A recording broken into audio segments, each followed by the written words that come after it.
Hi everyone, it's Quynhforthewin, and I am choosing to do an audio recording video-wise for my self-love practice from Self-Love Practice in the Park.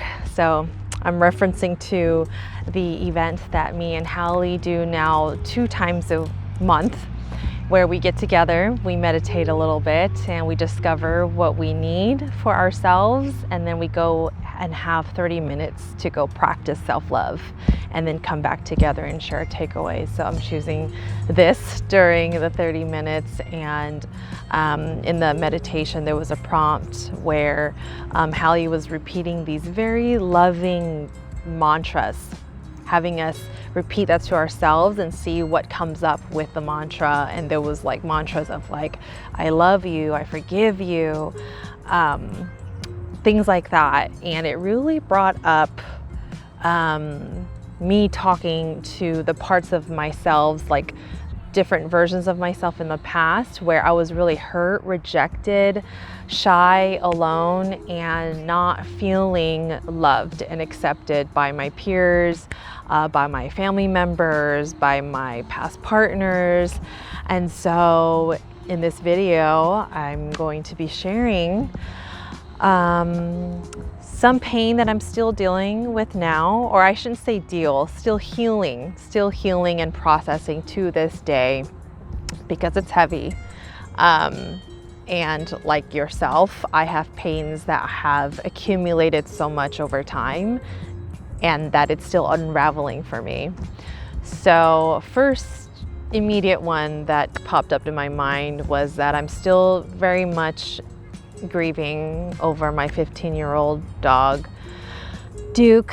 I actually had a dream of him last night, but yeah, he passed away on June 15th on his, he turned 15 on his 15th birthday, and he crossed over the rainbow 2 days later on the 17th. And I'm grieving, and I'm really still very sad, because I have a lot of shame and guilt about not being there for him, and how I wish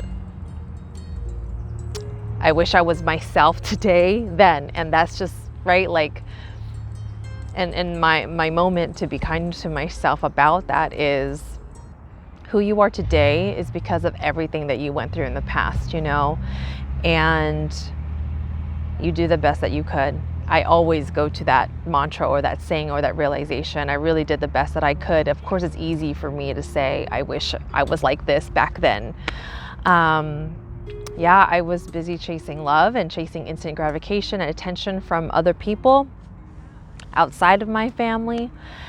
And that included neglecting him, right? Because he's family, and he lived with my family at the house. And I believe that's one of the biggest reasons why I'm grieving so hard, is because I wish I could have had, like, I wish I spent more time and took better care of him. And he was just so precious, such a guard dog. And he is the only pet that I've ever actually had. And there's memories of him still in the house. So that's definitely one of the pains that I am still healing from to this day, as he just passed a couple of months ago. Different versions of myself that I saw myself talking to was like that awkward actually preteen age when I was in elementary school. I did not like the way that I looked. I compared myself to all the kids. I didn't understand why I didn't have like a different nose, why I didn't look a certain way like the other kids that was getting all the attention and all the boys liking them. I mean, this carried on for the rest of my life, comparing myself to other women specifically, and just wondering and wishing that I would get the attention from boys, And so yeah, I saw myself talking to that version of myself. And I actually saw myself sitting at a table and saying this to her. And I also saw myself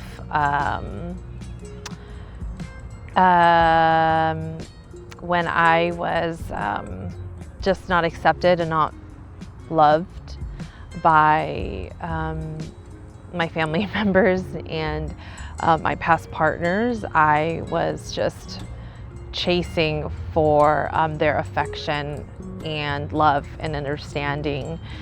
And yeah, that girl was very angry, very bitter, and very hurt, very extremely hurt. That's why there was so much tension in my relationships and so much tension in my family relationships. So yeah, and most of the pains that I'm dealing with today is really the shame and guilt. Those are the heaviest ones, and pains of not being perfect for people in my life, especially my past partners, that screams out really loudly, always being corrected, some family members with that too. And so yeah, so this is my time to really acknowledge that. And there's another big reason why I'm gravitated towards expressing myself in a very vocal way, is because I have been shut down so many times, rejected so many times from speaking on how I feel.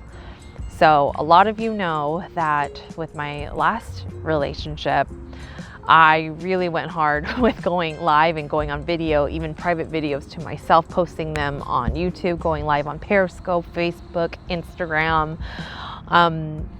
because that's how much I really need to express myself. And I knew that I needed a safe space to do that without anyone interrupting me, without anyone correcting what I'm saying, without anyone arguing back, talking back at me, giving me attitude, cussing at me. And so this is why I am attached to this type of expression in a healthy way, because this is how I feel free. I can be myself and no one can tell me anything. And the best part of that is that, like, I am growing the relationship with myself. I am practicing being my own best friend, and being able to express this way in a safe space with myself allows me to actually create some space and really find discover my realizations, and discover things, actions, decisions that I need to make to stay on this path of the self-love, and also the path of inner peace. If I could tell you what my ultimate goal is in life, a lot of people talk about money. Mine is inner peace. Absolutely. My goals in life is to feel more inner peace consistently in all areas of my life. And yeah, I'm really loving this path, because I know that there's always more for me to discover and be better. Like, I will say it, I am proud of myself. I am so proud of myself, because I can just reflect how I was a couple years ago and then now, and I'm just, I'm so grateful. The way that I am with my family, the way that I am with others, the way that I am with myself, with not people pleasing, and being so mindful of my time, mindful with my money, mindful with my energy, mindful of how I react and handle situations with triggering moments, how I am in a romantic partnership, yet the part of me that has been connecting with me is still very much here. And watching myself respond to my codependent self, that's still side by side by me and still coming back to me. Those are so winning moments. And then also seeing myself make decisions that involve family. Oh my goodness, that was not a thing of the past. So yeah, I'm expressing my pains. I'm expressing what has absolutely helped me, and expressing how I am proud of myself, and giving myself props, validating myself. And that this is what self-love looks like. This is what a self-love share would look like. So I'm talking to myself and also including you all on the journey, so that you know about my experience, so that you can see why it is so damn important, and letting you know that I am actually doing this as like a service to really support you and guide you, and mirror back to you what it looks like to have a healthy conversation with yourself, what it looks like to process and feel safe, to mirror back to you how powerful self-expression is, how important healthy releases is and what that can do for you. That's what I'm here to mirror back to you. And ultimately to experience that, like, you have your own back no matter freaking what. So yeah, so I'm here, message me to get started. And yes, it does feel awkward in the beginning. Like, I'm seeing that I'm totally by myself at this park, and I'm so used to doing this that it's not a biggie, and it's a great challenge. It's a great challenge to be there with yourself. And so that concludes my self-love practice. I was just stretching earlier, and right now I'm just feeling this like kink in my neck, so I'll probably attend to that and probably write to myself. I'm feeling like doing a oh, I see Hallie walking. I was like, she ain't looking for me, is she? She good? Oh, she would have called me if she needed me, so she's taking a walk too. I see her. Anyways, we're by the Lotus Pond. This is twice a month, 2nd and 4th Sundays of each month. Message, get on the list, selfloveexes.com. And yeah, I'm probably gonna make a poem. I've been feeling into that lately. It's how I express myself creatively as well. I don't do it often enough. Okay, bye. Thanks for listening. Toodles.